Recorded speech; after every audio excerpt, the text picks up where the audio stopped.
Good morning students. Welcome back to computer organization and architecture class.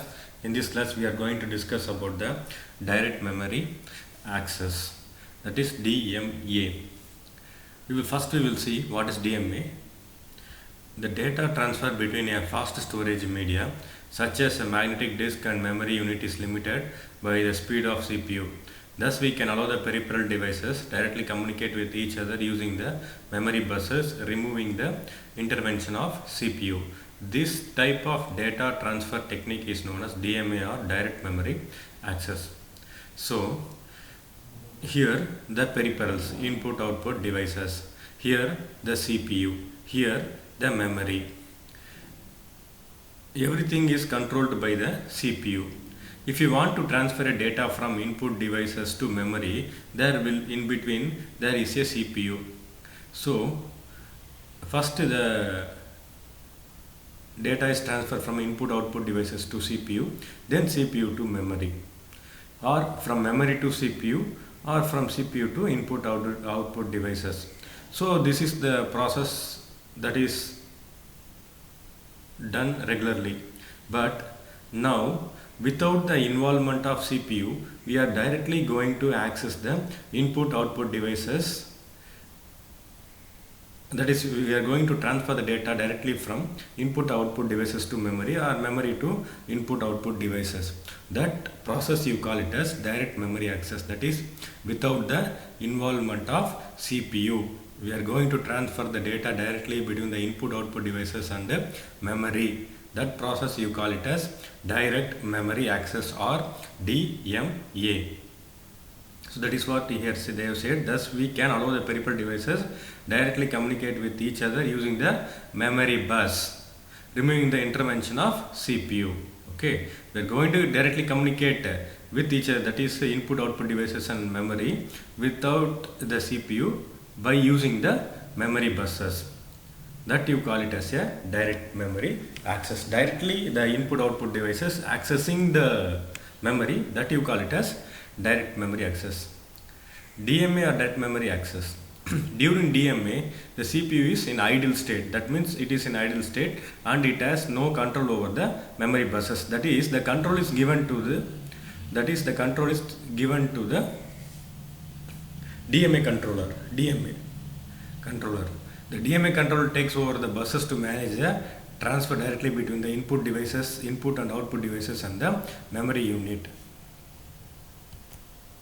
So that is, the DMA controller takes the control over the buses. That buses is in the control, memory bus is is in the control by the CPU. Now the memory bus is controlled by the DMA. So that is, you are going to transfer the data, that is from input output devices, that is peripheral devices, to memory, or from memory to peripheral devices directly with the involvement of CPU. What is the advantage of using direct memory access? That is, with the involvement of CPU, time is wasting here. So that is overcome. Then process is very slow. So here from input output to CPU it take one cycle, from CPU to memory it take one cycle. So totally 2 cycles it take to transfer the data from input output devices to CPU, from CPU to memory. So totally 2 cycles are involved. But here input output devices to memory, only 1 cycle is involved. So time is wasted here. So that, and process is slow with the involvement of CPU. So the CPU as a memory bus, CPU takes control over the memory buses. Now that memory bus is controlled by the DMA to transfer the data between memory to input output devices. That process you call it as DMA. Now we will see one by one. So see here, this is the CPU bus signals for DMA transfer. Address bus, data bus, read operation, write operation, bus grant, bus request. So high impedance disable when bus grant is enabled.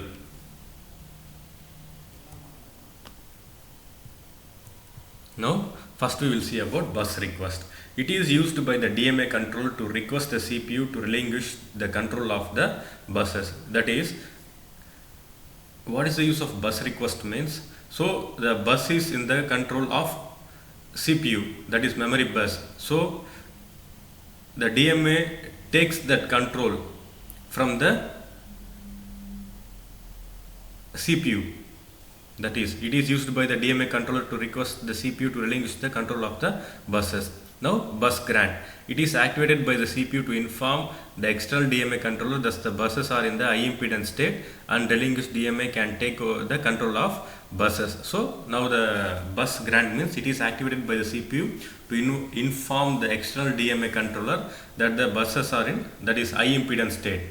That means now the buses are in the high impedance state means that means the DMA can take over the control of that buses.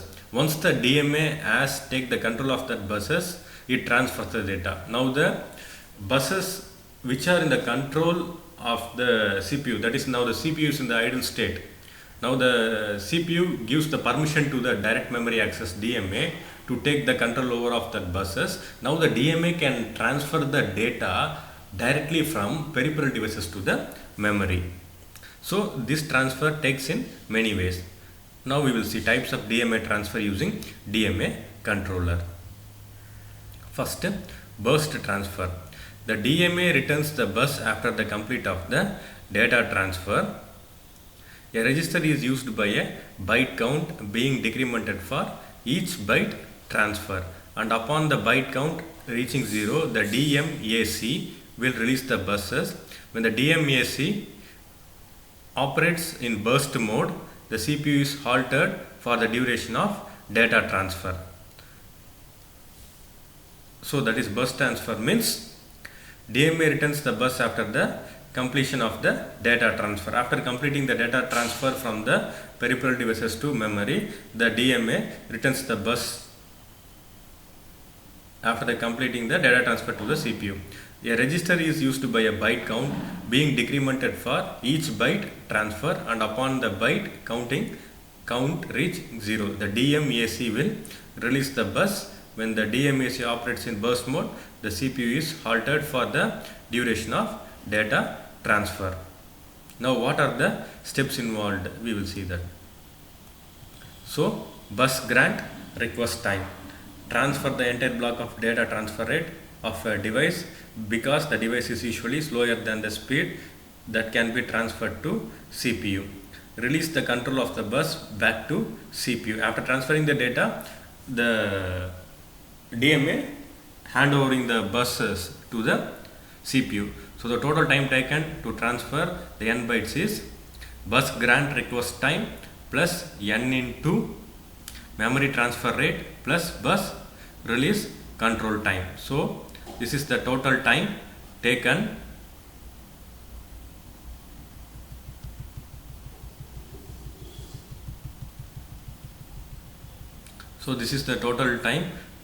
to transfer the n bytes.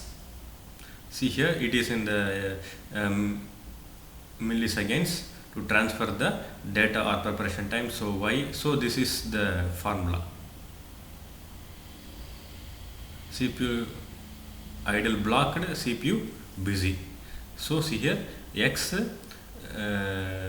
data transfer time or preparation time, memory cycle time or data transfer, words are blocks. So CPU idle blocked equal to Y divided by X plus Y into 100. So percentage of CPU busy equal to X divided by X plus Y into 100. Now we will see the cycle stealing method. An alternative method in which DMA controller transfer one word at a time, after which it must return the control of the buses to CPU. The CPU delays its operation for only one memory cycle to allow the direct memory input output transfer to still one memory cycle. So here the steps involved are: buffer the byte into the buffer, inform the CPU that the device has 1 byte of transfer, bus grant request. So it asks the CPU to 1 byte, inform the CPU that devices has 1 byte to transfer. So you just grant me the bus. So I will transfer the data and I will return back to the CPU. So transfers the byte at one system speed, release the control of the bus back to CPU. So here also CPU stealing, cyclic stealing also. So it asks that the DMA asks the permission from the CPU to release the bus after completing. So after completing the 1 byte of transfer, again the bus releases the again the memory or input output devices, again the direct memory access DMA sends or gives the bus to the CPU, release the controller, that is back to the CPU. That is, before moving the transfer of next byte of data, device performs one step again so that the bus isn't tied up and the transfer won't depend upon the transfer rate of the device. So for 1 byte of transfer of data, time taken by using cycle stealing mode T equal to time required for the bus grant plus 1 bus cycle to transfer data plus time required to release the bus. It will be n into T. Now we will see so these are in cycle stealing mode, we always follow a pipelining concept that when 1 byte is getting transferred, then the device is parallel preparing the next byte. So if one process 1 byte is going to transfer at a time, the device is parallelly preparing to send the next byte. The fraction of CPU time to the data transfer time, if asked, then cycle stealing mode is where x millisecond equal to data transfer or preparation time, words like y milliseconds equal to memory cycle time or cyclic time or data transfer, words slash block, percentage CPU idle blocked equal to y slash x into 100, percentage of CPU busy equal to x slash y into 100. So now we will see the interleaved mode. In this technique, the DMA control takes over the system bus when the microprocessor is not using it. An alternative off cycle, that is off cycle DMA plus off cycle processor. So this is what DMA controller. So DMA controller means just without the involvement of CPU, you are going to directly transfer or store the data from memory to peripheral devices or from peripheral devices to